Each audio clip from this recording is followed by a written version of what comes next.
Well, welcome. Tonight, we're going to talk about one of the gems in Milford that not enough people understand what's going on at the library and what's available and how much support it has from the town. So we'll start with introductions. Hi, I'm Sue Edmonds. I am the director of the Milford Town Library. For a couple years now. I'm about close to 18. Just a touch. And I'm Stephanie Abisler. I'm the chair of the Board of Trustees. And I don't remember how many years I've been on. I think this is my third term of 3 years, but I don't remember how long I've been the chair. What do the trustees do at a library? Trustees oversee the functioning of the library. In the process, Sue basically runs the library, and then when she has bills to pay or things like that, creates a warrant, which is really just a set of bills we're about to pay. The library trustees look over the bills, make sure that everything is aligned, make sure that we still have funding for things, and then sign off on it to go over to the finance department to pay the bills. We also have monthly meetings. They're held on the second Thursday of the month. I'm going to keep track of the schedule. The second Thursday of the month at the library. And during those meetings, we discuss any issues that may have come up and the general workings of the library. We get directors' reports. We get staff reports. We validate the warrants that have been submitted. We carry over any business like policy, things of that nature, and basically just to help support Sue and the remaining staff of the library to function smoothly and productively. So if there's any conflicts, we can kind of step in and help to guide a resolution, or we've had a couple of instances in which there have been requests that have been brought to the trustees, and we've been able to make a decision based on our policies and kind of smooth out the operations of the day. So we're sort of the guardian angels to the library staff. I guess that's the best way to put it at the moment. They help with governance. Between my director, the trustees, they also help to work with the other agencies and committees within the town, like the finance committee. We work with the cultural council. Yep. So a lot of times what Stephanie and the rest of the trustees do, what's very helpful, they work with other committees and make sure that we understand what we need done, or we help other committees and other departments to, with their activities. Yeah, the big one that we've been working on for the past 4 years has been to upgrade the fire suppression on the first floor of the library. I want to go through that in detail. Yeah, but Do basically, you? Again and again. basically, though, in a nutshell, we can go over it again later in detail if you'd like, but in a nutshell, we had a report on the fire suppression system, and it was sort of in the process of failing. So we took it, the trustees took it, I did a Google search and became the expert somehow. Somebody said, don't ever Google anything. But curiosity and the support of the library and getting to solutions. So I took the lead on that. And it was to do the research, to answer questions, to find out what systems were available, to find out what the concerns were, to research resolutions to concerns, to get the players involved, make sure the fire department knew, make sure the finance department knew, make sure the alarm company knew, talking to outside vendors. So I have a lot, as the trustees, we have a lot more freedom to kind of go out and gather information and bring it back where Sue's busy, basically, with the library functions, so. The fire suppression system was set up to ruin all the books, correct? No. It was to preserve all the materials, Yes, like but your yearbook that you always keep telling us about. But the rust and over the years, if that suppression system had gone off. There would have been a lot of damage. There would have been a huge damage. Yeah, a lot of debris. So that's why I say it was set up Yeah. over the years, deterioration-wise, Yeah. that if it was used, it would not fulfill its main mission of preserving. And initially, I think it during the renovation and pieces, they put in, you know, they put in a wet system downstairs, which just means that there's water behind the spigot And heads. Steph, most people have no idea when you say a wet versus a dry. And then, If you own a boat, a dry system is halon. oh, you can't use chemicals like that in the library, you'd kill people. Well, it's a problem. You got people there. Yes, And if you take all the oxygen out of the library before they escape, we would do the great disservice to our so patrons. the difference between a wet system and a dry system is what? Basically, there's basically water puts out the fire. That's the bottom line. No matter which wet or dry system that you have, it's the water that puts out the fire. In a wet system, all the piping behind the sprinkler heads are filled with water. So as soon as the sprinkler head goes off, the water starts spewing. In a dry system, what they've done is they've filled it with water, but then right behind the sprinkler head, I can't remember exactly how far back from the sprinkler head on either side, it's filled with air. And so what happens is when the sprinkler system goes off, or the room gets heated from a fire, it warms the air, which then kind of opens up the valves and the water comes out. So bottom line is both systems put out the fire with With water. water. Exactly. But the dry system allows corrosion.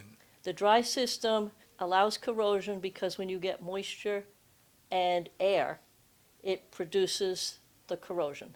And the best analogy that I had was when you look at the Back Bay down back in Boston, down at the Fens, they're always concerned with the water level because the foundations of those buildings are underwater.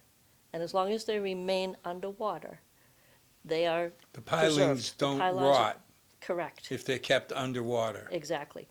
And as soon as you start having raising and lowering of the water levels, the parts that are exposed to the air start to deteriorate. And so now with our upstairs, or the main floor, dry system, we do have that space behind each of the sprinkler heads that gets exposed to water and air. And over time, it has corroded. So it's full of rust. Some places are. Some are better than others, yeah.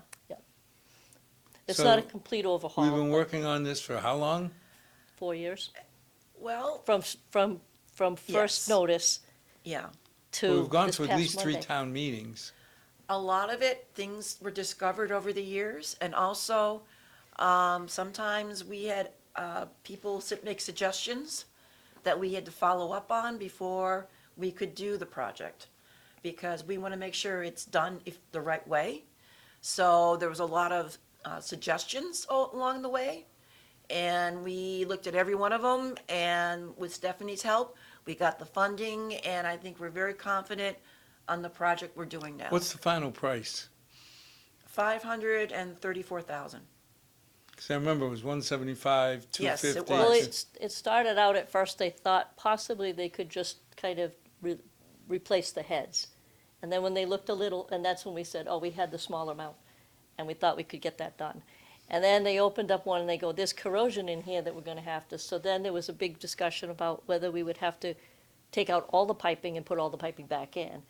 And over time, we've had the alarm company looking at it, we've had Chief Nelson looking at our process. We've had a couple of consultants come in, just as we were trying to get the pieces fit. And the bottom line is, I think we've answered, when we went to that last final town meeting, I think we've answered all the questions that came up. One of the big things, a wet system is typically used for occupied buildings, basically. And a dry system is used when there's a chance, like at the town barn or something, where it might freeze. And so they use a dry system because then it heats the air, which then releases the water. Talking to people, the wet system is the the standard now, they don't want to put in dry systems, so we said, well, okay, but we have one, and why was it put in? And we have above the first floor, the main floor of the library, and the roof, what's called an interstitial space. I started calling it an attic, and they said, no, it's not an attic, it's not for storage. I'm like, okay, interstitial space. space, it's just a space. It's a fairly large space, and we had a consultant come in who offered us some information and said, it's been insulated properly for the wet system to go in, we won't freeze. And had Sue, those few days that we went down to 99 degrees, 8 degrees, asked Sue to have the custodian go up and take a temperature up there, and I don't think we ever went below 50. That's good. No. And the temperature they don't want us to go below is 40. So now, if the environment heats up, the sprinklers open up, and water comes to put the fire out. But it's not like Hollywood. It's only at each Yeah. spigot. So you would have to trigger spigot 1. Yeah, that was going to be my question. You got 40 spigots. Do they all light off? No. One gets aggravated or activated, it sets off, and hopefully it puts it out Contains that in area. that spot. If it can't, then the next one over gets Heats up. heated up. And And eventually, if it's unattended, when does it know to stop? Tell you the truth, I don't know. I'd have to think Because about I can, it. I Yeah. can see the logic of how it Well, turns until- on. Until the heat stops, the smoke or what, the fire, once it's out, Yeah. it will stop. Oh, it will stop on Yeah. its own. it should stop on Yeah. its own. Well, that's the big thing about trustees. If it wasn't for the trustees and the support we get from them, a lot of the major projects that we have done would not be done. We did the elevator. Yep. We have updated the flooring. We've updated the roof over the years. We had a chiller, AC. How is, when we talk about the budget, everything we hear about now is the feds are cutting back on their spending, at least in areas that we seem to need. How is that affecting the library? We're being impacted. They executive order back in April closed down the federal department that runs all the funding, for the grants and everything. And what happened was a lot of the grants that were pending for a lot of the projects that were federally funded through the state, they had to stop them. So they've been discontinued. And there are some databases that are supported by federal funding with the state, and they're now looking at not redoing those contracts for fiscal '26. The state has made sure that everything that is level funded with state money, but the federal money, we don't know what's going to happen. So there's a second budget for fiscal '26 and for fiscal '27 in case more funding is not available. But now, when we talk about level funding, that's essentially a 3% cut, correct? For us in Milford, no. We got everything at the state level. What they did is they made sure that there's level funding or a little bit more for the library networks to support access to the internet. They have sort of cut back in their e-books or e-materials. So they're asking the individual libraries, if you've got a little extra money, can you put that when you pay your annual fee with CW Mars, the one we belong to, can you pay a little extra? That way we can keep the same level of availability for a lot of these materials. Yeah, but when you say it doesn't affect it, if I have a level funded budget, aren't people still getting raises? Well, that at the CW Mars and network level, I don't know, but we're in negotiations at the state, at the city, at our level. The top Well, I'm thinking the employees. Yeah. That could change, but it all depends on when the negotiations are done. And when it's done, when it is, after a certain time, it won't impact the fiscal '26 budget, but it may impact the fiscal '27. 27. Yeah. I would be more worried about fiscal '27 for everybody. Because right now, I think everybody's has enough sufficient funds to keep what we're doing. But fiscal '27 is when everything is gonna start impacting us. There's not gonna be a lot of resources On a out there. funding basis, how is Milford Library compared to other towns' libraries around us? We are very well funded. We always meet our benchmarks for state aid. We have something called the MAR, was the Municipal Appropriation Requirement, and we always, it's a shelf that the state has had for years where if you want state funding from the state, you have to meet certain requirements, and that's a shelf that every budget has to make. So every year there's a formula, and you add 2.5% to your last year's budget. And then that's the shelf that we request every year. And we've always been great. We've always made our mark, and we've always made our materials requirement. Because we've read over the years that certain towns did not increase their library budget and did not increase it at the same level as the rest. Because if the whole town goes on zero increase, you can get an exemption, is my understanding. You can get a waiver, but it all depends. It depends on the entire municipal budget. If fire and police are only cut 5%, let's say, and the library's cut 10 to 15%, they won't give you a waiver. They want to make sure that every department had the same level of cuts. Yeah, they just want to make sure the library gets a fair deal. Fair Right. deal, yeah. We're only 1% of the whole Milford budget. And what's really, the other side of that is when you don't get funding and you lose your accreditation, you don't lose it just for, 90 days or for a year. You lose it for like close to 3 years, and you have to prove it back. And I was in a school district that was 2 towns combined, and one of the towns didn't fund their library properly, and the other town did. So I had students in class, half of them could go to the library, excuse me, for their projects, and half of them couldn't. Now, they can go, I shouldn't say that, they can go to the library, like they could come to Milford Library, but they're not allowed to borrow anything, we're not allowed to lend to them. They basically become isolated. They can come into our building, because it's a free public library, it's public.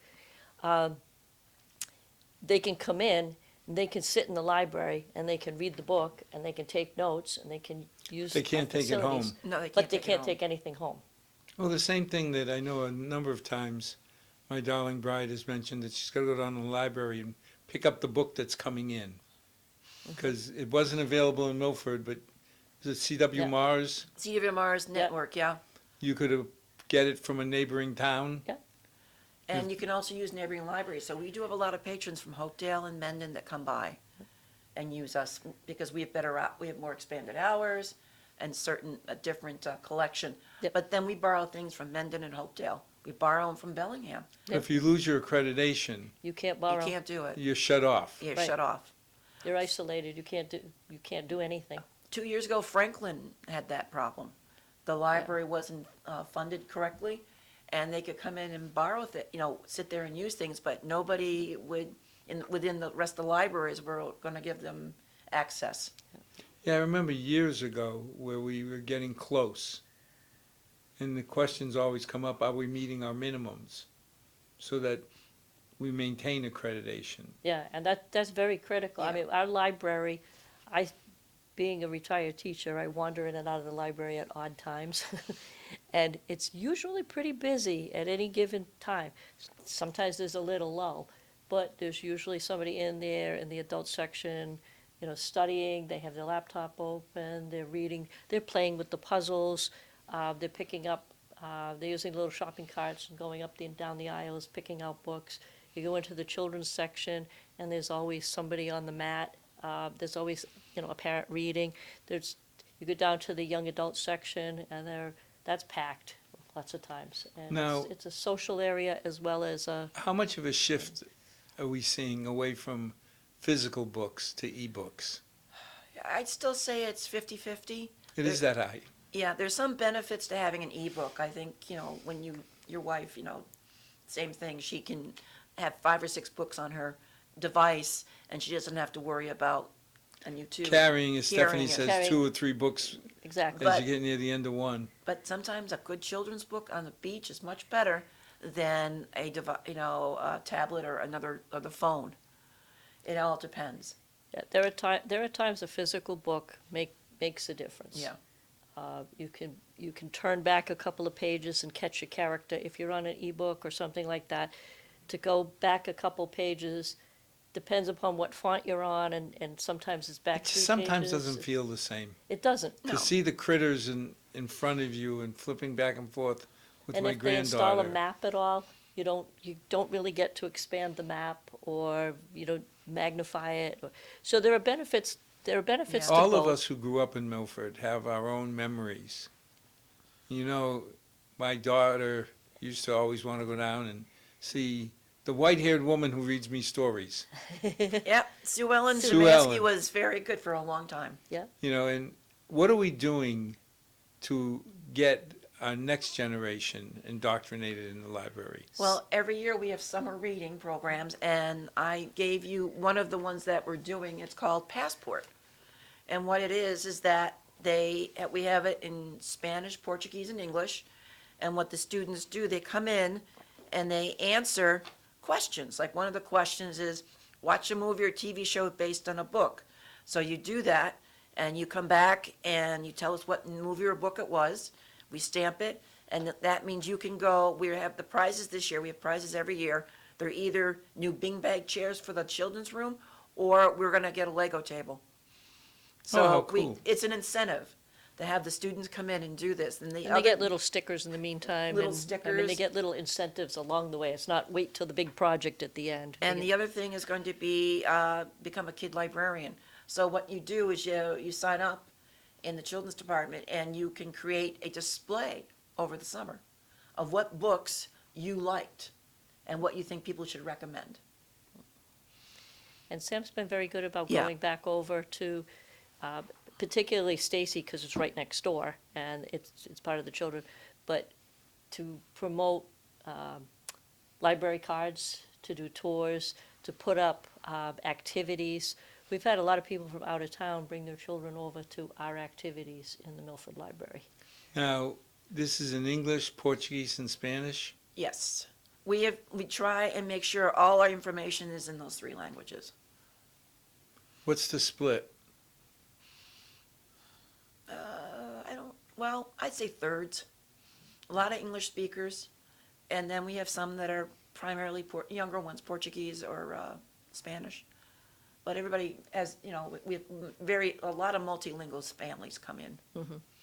And also we have English as second language still on Tuesdays and Thursday nights.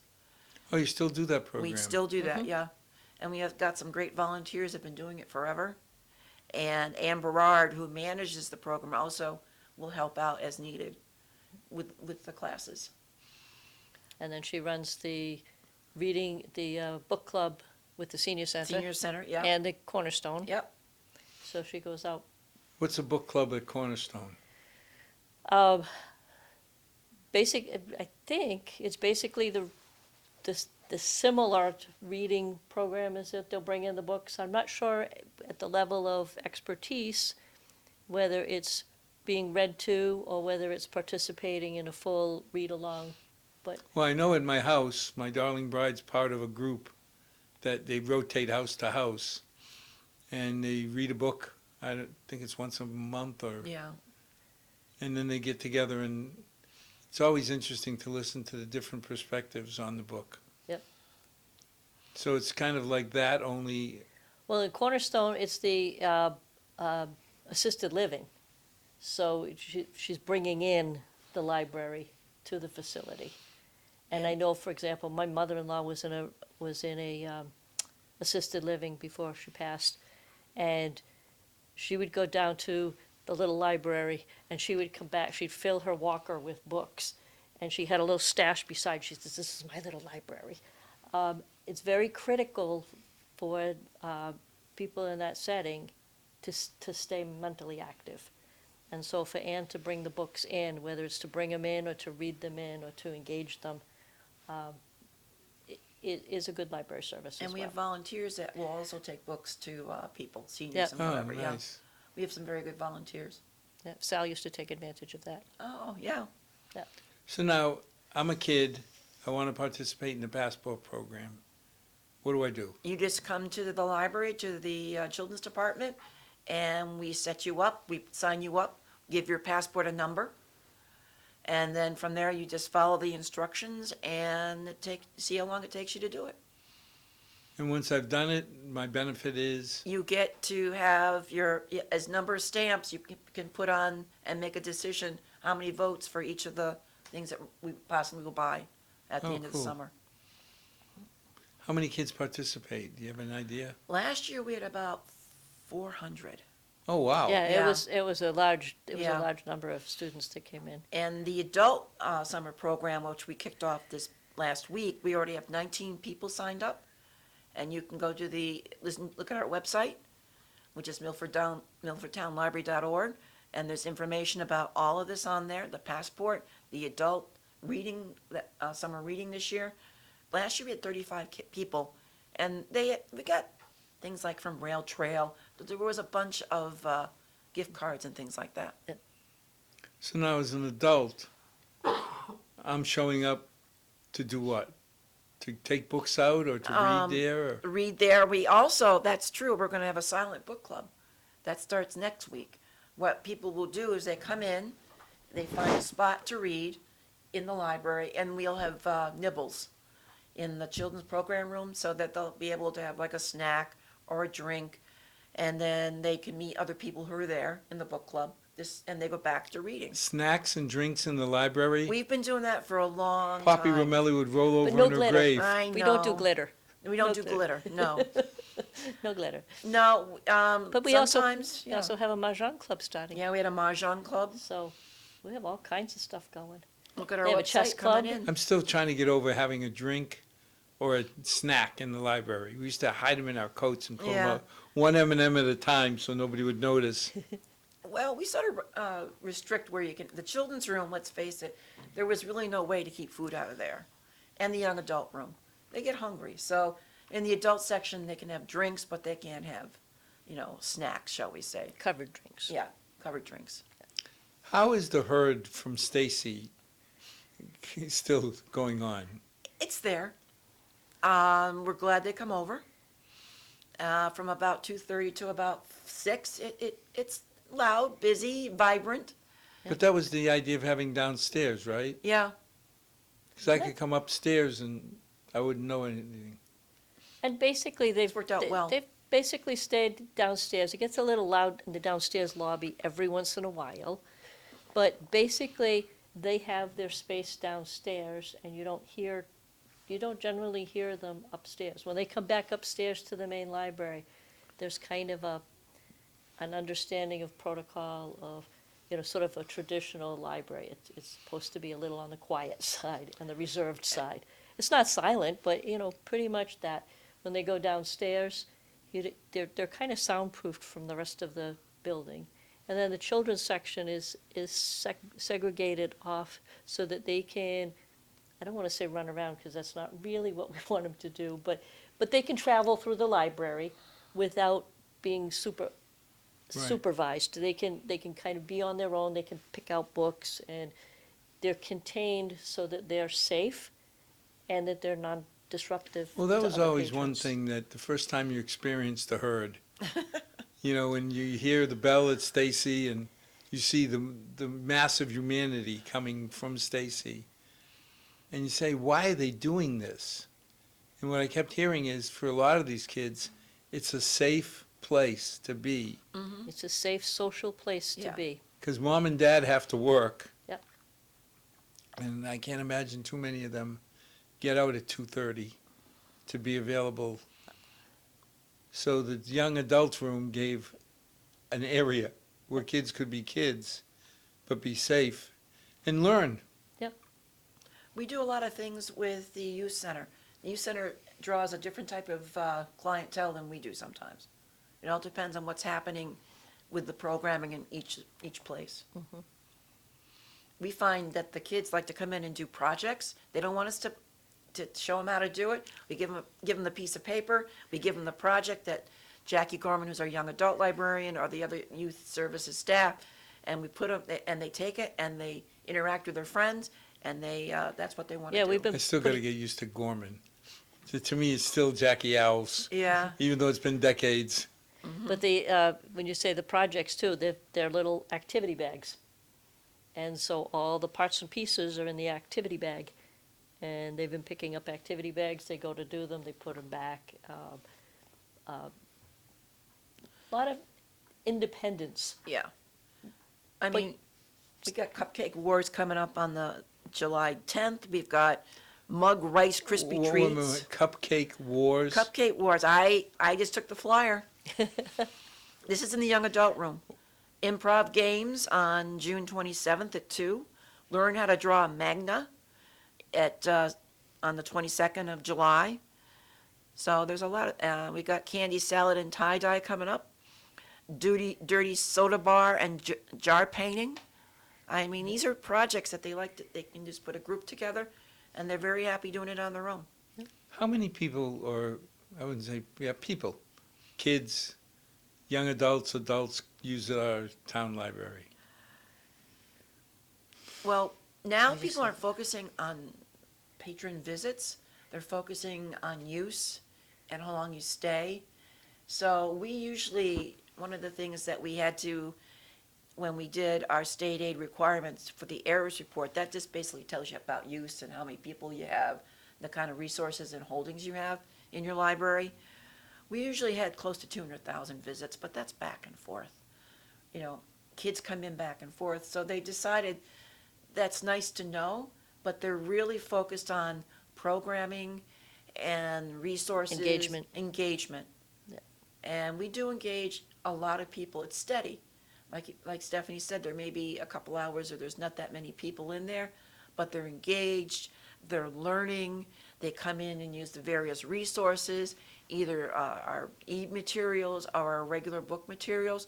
So it's an active place. And people are discovering our library of things. Yeah. We made Facebook with our library of things. Someone had lost a piece of jewelry or some metal thing, and they came to our library to borrow the metal detector. And they found their item, and they were thrilled. So we have a library of things. I think it's a sewing machine Yeah. and all kinds of games. Tic-tac So games, all that stuff, yeah. it's kind of what interests you. We're a resource. I think all libraries are going through, plus outreach. Not everything's done in the library. When the YMCA does their free lunches in the summer, we'll have one of the youth staff members to go over. Last year, Hannah Ekstrom went, and she speaks Spanish, so we had a multilingual, story hour during the YMCA lunch. Mm-hmm. And it brought people back in. So it's not numbers anymore. It's more like Stephanie is saying, engagement and getting people in there and learning. That's the big focus now. But 200,000 sounds like a big number or occurrence or whatever, any way you Yeah. shake it. But since, that was maybe like last year, but the problem is everything's changed how people use you. A lot of e-materials, things like that, we don't see them, but they're using us and they'll call and say, hey, I can't get into Overdrive, or my Hoopla is not working, a lot of things like that. So they may not be walking in, Well, but that's a they're still personal engaging. problem. Call the medical center. Yeah. And we don't maybe see as many people walk in, but they're still using us, and I think that's why, But we've had little workshops yeah. on how to use your computer. People get a laptop and what do I do with it now? And they bring it in Yeah. and we show them how to use it. I mean, it's a catch-all overall for everybody to. Now, obviously, it's mainly Milford people. Do you have any sense of non-Milfordians coming to Milford? we do, every year when we do what's known as the errors report, we have to tell how many people that have non-Milford library card numbers. And generally, what we end up doing is that we give about 19,000 items out to the CW Mars Library Network, and we're taking 18,000. And then we usually get a couple of thousand people who borrow from Hopedale or Mendon, or even from Franklin or Hopkinton. They're also part of CW Mars. They come in and use our resources, but then we go and use theirs too. Why? Why? Well, we don't have everything, and everybody has a strong collection in parts that people are interested in their town. So we may have more Portuguese and Spanish books than, let's say, Hopkinton or Hopedale, but their populations are there, and they come and use what we have available. But then at the same time, there may be things over at Hopedale that we don't have a lot of call for, but they're available over there in Mendon, and people will go over and borrow them. What kinds of things do you think people from Milford have to reach out for? Sometimes the ebooks, we may not buy particular ebooks because we're like, oh, well, we don't have a copy, or it's being used a lot, so they may borrow it from another library. Oh, that's the other program that they're talking about putting in is what did we call Oh, it? yeah, The, Lucky Day. the Lucky books. Day, the Lucky Day books. So when you go to get a hot book that might have 40 people on the wait list, and you don't want to wait that long, there might be a second copy or a third copy in the library that's available. If you drop in and it's there, you can have it ahead of the whole list. And it's limited renewals and Yeah. loan time. So it's going to be like your lucky day. You wanted the book on Barbara Streisand, you're 40th on the list. Well, today's your lucky day. You walked in and there was the book on the shelf and you can take it. So it again kind of stimulates the visits to the library and also tries to cut down on some of that frustration of waiting forever to get to a. But now, how does an bestseller. e-book work? I mean, I remember I put my library card, I got a book, and I had so many days, then it was due, and sometimes I could renew it. How does that work on an electronic book? Well, we have a service called Overdrive that the CWMR's network uses. And within Overdrive, what you can do, we have special accounts, so we spend more money on certain ebooks. So you put in your library card number, and you open up the Overdrive app, and what you're going to do is Libby app, and then you're going to go and see what's available. And if it's a Milford purchase book, our patrons get first opportunity to read it and borrow it before we allow the rest of the network to borrow it. So what we're doing is that we're spending money for our readers, but at the same time, after people stop using it or need it, we open it up to the rest of the network so they can have access to it. And there's a lot of Advantage program libraries within CWMRs, and it works out really well. So I request Catcher in the Rye, and if it's available, it's issued to me, or do I get a code? What you're going to do is that you open up the Libby app, and what you do is you select the book, and then you decide you want to read it as like with The Nook or the Kindle or the Kindle, which is Amazon. So you have to do a different procedure, or an EPUB, which the Nook uses. That's different than or a PDF or whatever. It all depends on the device you're using. Use it on the phone. But doesn't it downloads it with a timer on it? Right, a so timer, that, yeah. So that it downloads it as if you had purchased it. You get to read it on your device, and when your renewal time is up, the code shuts it off. Yeah, Oh, okay. I was going to say, what's the normal, about 2 Re- weeks. so 2 weeks from now, it just turns it off? Turns it off. And you can get back on the list if there's renewals, or I can renew it again, but you're going to go back up and ask to download it again or provide access. And who decides what books we buy? I have a team of librarians that decide. They look through all the literature.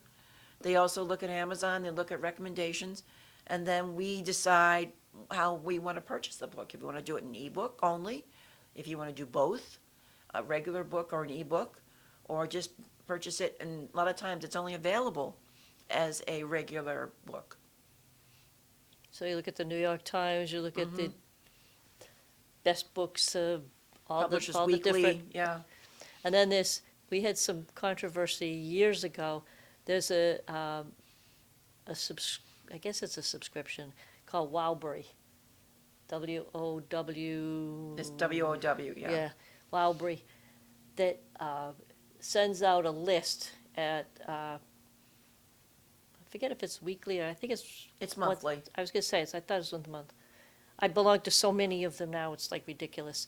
But basically, it does like a newsletter of the recently published books at a given library.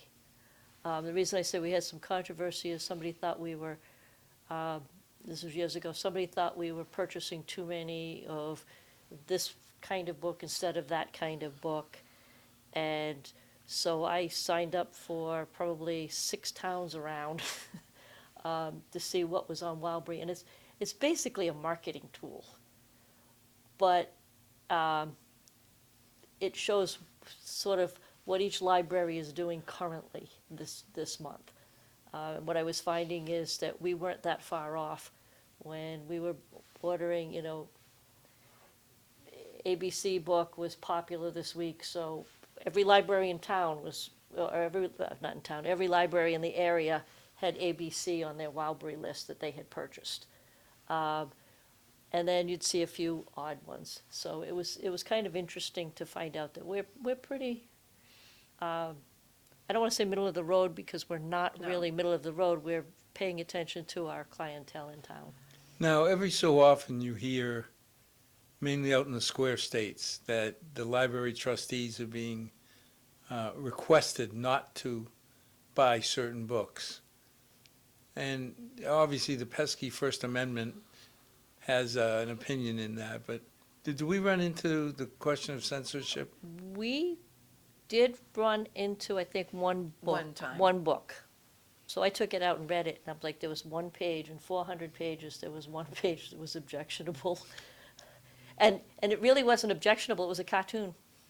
So you can't even really, it was somebody's First Amendment. I also joined a webinar at one point on that specific topic. And one of the area towns, and I don't remember off the top of my head which one, said in the children's library, in the children's room, some parent squawked about a book. And they took a look at it and they said it was a valid book. It just wasn't valid for like a 6-year-old. So instead of having it on a low shelf, their solution was to put it on a higher shelf. Because you could still, it was still a valid book. It's still, the First Amendment. But can you win that argument? To say this is appropriate, this is not. It depends on your feelings about a lot of things. So I don't think in my opinion, it's not a winnable argument because I do not think I can tell somebody what to read.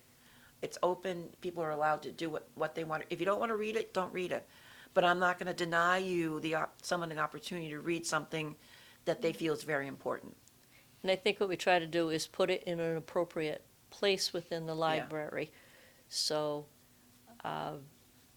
like the young adults, you had one student said they came to, somebody Yes. said they came to read it at the library because that was the only place they could get the information. It wasn't allowed in the house. And that's again, do you go against the parent or not? But on the other hand, it's like you've got to offer. Yeah, but back when we were kids, remember the controversy about National Geographic showing the Oh. African tribes? Yes. Yes. That they showed those breast things. Yes. And again, you sit there and say, well, wait a minute, if you're that worried, then watch what your children are reading. I can't see where it's your job to police. But I think the other part is, yeah, and I think it is a lot of times the parent's responsibility. I mean, take it and discuss it. Say, this is why we approve this, this is why we don't approve it, or this is what this means. When you look at National Geographic, it wasn't pornography. It was the way those people lived. They were topless. That's their culture. Piercings and things like that were part of their culture. It wasn't, yeah, I'm not there to read that. But again, that's... But there's certain lines, like child pornography and all, that you can agree Oh, yeah, does not Yeah. belong, period, end of story. correct. But Salinger, you think of the banned books Well, that people wanted. There was one time, and I think it was when I was in college, they were trying to censor Grimm's fairy tales. And because the wicked stepmother and the wicked witch eating children, and and somebody would say, do you understand it's an allegory, it's a lesson. The kids are identifying with Cinderella, that she felt abused, but she turned out to be a princess. The three bears, sometimes things are too big, sometimes things are too small, and sometimes they're just right. It's all in the interpretation and the delivery of the material. Well, again, I think there's certain red lines that can't be crossed. Yep. And I can't imagine anybody would look at things like child pornography and say, well, that has some redeeming value. But at the same time, I can't tell somebody not pornography, but to read anything. Right. It's not my right to say to you, oh, this is bad, or I approve. And the library is a place where you come and explore. It's a portal to information, and sometimes you find it, and sometimes you don't like what you find. Well, the problem I have is the library has to support 30,000 Milfordians. Mhm. And I can't describe the Milfordian. No, I don't think there is one. Well, that's the point. that's it. Everybody's We're all going to a little have. bit of we're all a little bit of everything. And some of us haven't been here long enough, only 30 years. How long have you been in town? 33. You're still a youngster. 33 years. And I'll tell you, I've been here a little bit more. well, I am now the elder of the neighborhood. Oh. Well, we appreciate all the the support we've elder. gotten over the years in the Milford Town Library and the Finance Department. And we've always had a very good relationship, and a lot of it's because of the library trustees. And I think part of it is that we put together, we take a look at the situation that we're in, any issues that we may have, and we discuss it. We look at it, we look at Plan A, Plan B, Plan C, we figure out which one is the best plan. We do our research, we find out all the parts and pieces. Like with the fire suppression, 4 years to get it going. But we've got, I shouldn't say everybody, but pretty much everybody on board that we have answered. As a matter of fact, we're also, with that, putting in a heat sensor so that that interstitial space doesn't freeze, that was the big concern that everybody had. We can go this way, but we're concerned, and we're putting in a heat sensor so that we can honestly say 99.9% of the time, we're not going to hit a freeze. So the system is going to go in, it's going to be stable, it's going to last. And so we try to put all those pieces together, discussing it, with SUNYs at the library, what the trustees feel, expertise in the community.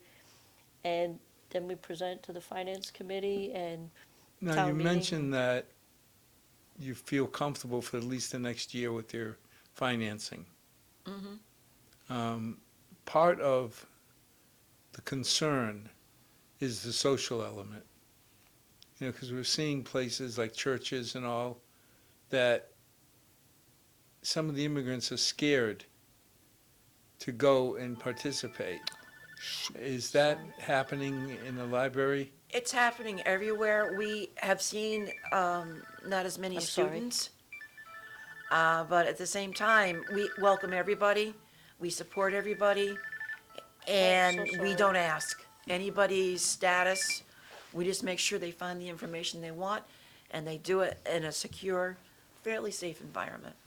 Well, it's not your role to be a No. policeman. Nope. We don't ask, and we help But are everybody. you seeing a drop-off in participation? Also part of it's summer, Well, some of you always get. yeah. Yeah, we always get a drop Our off. ESL classes have been reducing, but a lot of it's summer. And a lot of people have moved on. They've outgrown our classes. We're trying to figure out, is there any way that we could provide or hook up another, group that provide more advanced classes? I mean, the people that we have, the volunteers have been great. We get them started, so that they can understand and maneuver within our society. But we're not doing, prepositions and everything. We're not doing a lot of heavy-duty English language learning. It's more functional learning. It's more functional learning. Well, the key is to the functional learning, that they can get along in their everyday Yeah. life. Yeah. But I love the idea of doing a little advanced. We've been trying to figure out what we can do, who we can work with, who we can collaborate with, you know, and how, if it can be done with the resources we've got now and just the people available. And the change in our staff has helped too, is Yes. we've gotten bi and trilingual personnel on the library staff. So that has helped also Yes. as far as navigating, you know, you don't come in and ask for a book and somebody, huh, where's the bathroom? What? You know, please be quiet, you know, or please respect this space. So we have the three languages from the staff too. Yeah, Annie Berard. Not everybody, Yeah. but enough that there's the resources there Yeah. also. We have Hannah Ekstrom, who speaks Spanish, who's a Spanish teacher. And then we have Debbie D.L. Francesca. She speaks Portuguese. Yeah. And she knows Spanish. And we have some new custodian, Yeah, Luis, can speak Spanish. And then Annie Berard speaks it. And there's enough people there that will help us out. You know, I've always been told if you speak Portuguese, you can pick up Spanish much easier than somebody who speaks Spanish trying to pick up Portuguese. But I have a jaundiced view. Portuguese is easy. Mm-hmm. That's all right. I went to church the other day and they handed out the cards for the Pope. And I got handed a card and I'm looking at it and I'm like, okay, this is not English. Okay. It was fine. I started to look at it and I'm kind of translating what's going on. And then the sexton came by and he says, did I give you the Italian card? I'm like, yeah, I think so. He says, do you want the English card? I'm like, do I have to give the Italian one back? He says, no. So I sat there and I looked and I had managed to translate from what I knew in other languages, basically what was being said on it. Yeah, Well, needless to say, you were at Sacred Heart. No, I was not. In St. Mary's, you got an Italian card? I did. That's wonderful.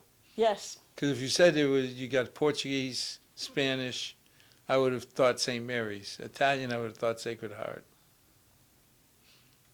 We're very encompassing at St. Mary's. No, I feel the Somerville, that's how I used to work. Milford Town Library is well supported, it's well used.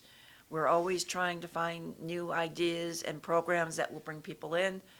But there are times when people use us more remotely than walking in.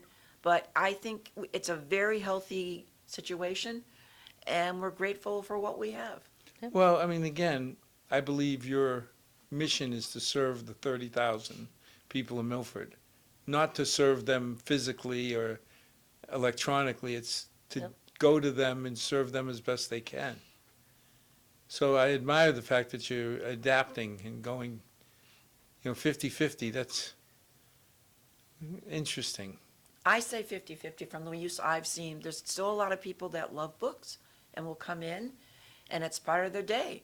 Yeah. And they sit around. That's why I'm sort of excited about the Quiet Book Club that they're starting. Yeah, Annie and- Glader was the one who started it. And it's going to be interesting. It's for the whole summer, and we'll see how it works out. Yeah, and we got the comfortable chairs.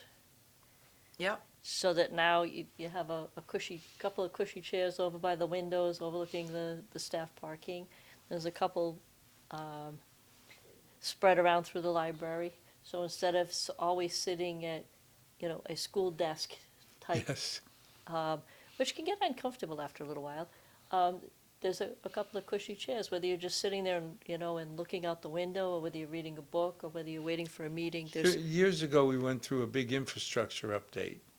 That Well- was 2006 and 2007. Oh, God, many years. Yeah, it was right before I became the director. How are we doing now? I think we're doing pretty well. We are replacing carpeting as needed.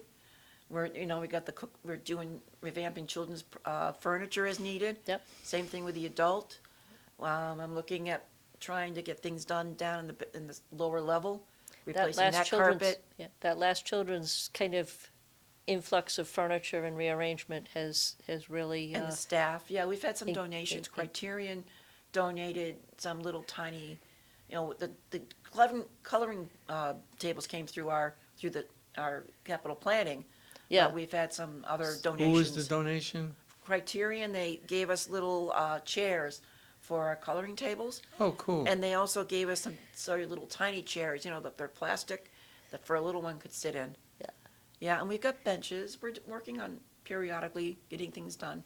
Yeah. And we changed the carpet there. Now it's 5 years. We Right. did it during COVID. Yep. Yeah.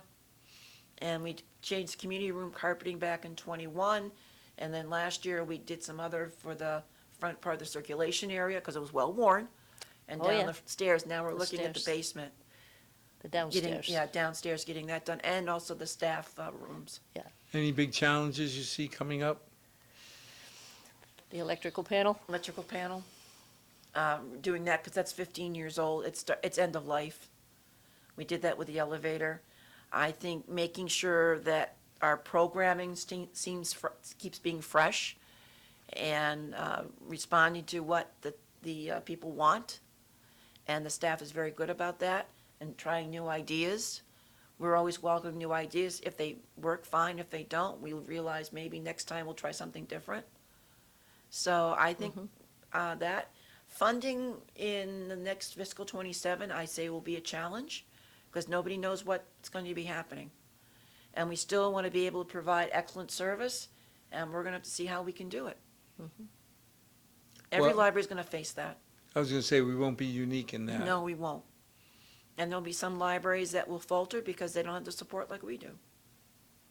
Well, I thank you for everything you do. I'm glad you came on and let us know what's happening. Well, thank you and the town for helping us. And as always, get to know what's going on at the library. It's a gem that we can all be proud of. And for our 6 loyal viewers, thank you for watching. Good night, God bless, and may tomorrow be a better night than tonight.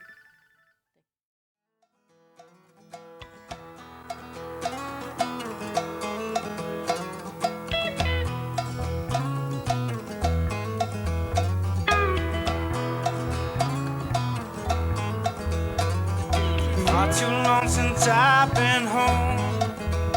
Been running all my life